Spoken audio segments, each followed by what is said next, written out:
You know, when I was a kid growing up, I'm ashamed to admit it, I was a conservative, come from a conservative family.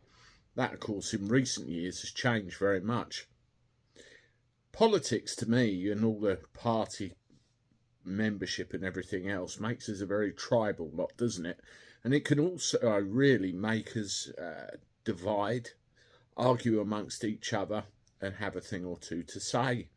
Hello everyone, welcome back to the channel. I hope you're well, thank you for joining me.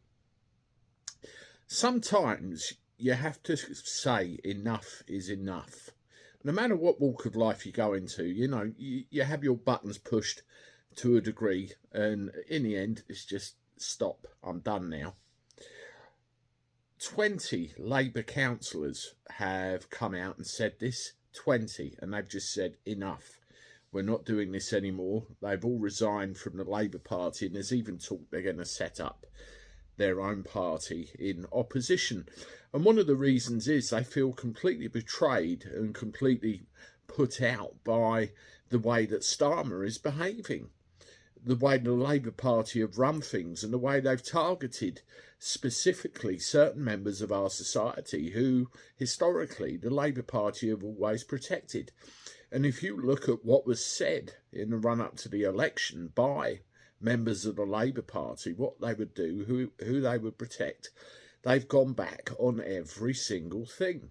The waspy women, the pensioners, everybody, workers' rights, being good for business, it's all been gone back on.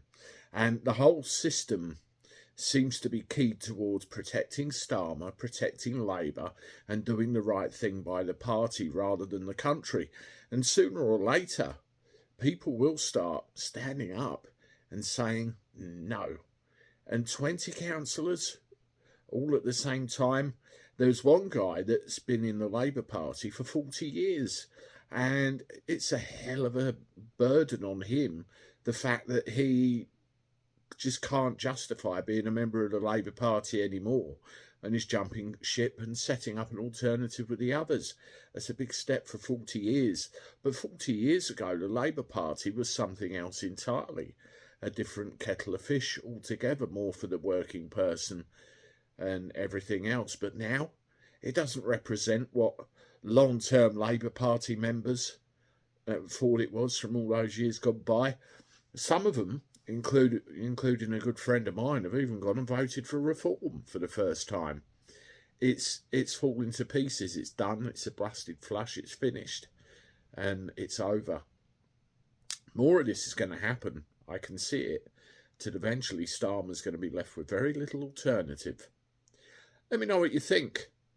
As always, have a look at these videos, and I look forward to talking to you soon. Toodaloo.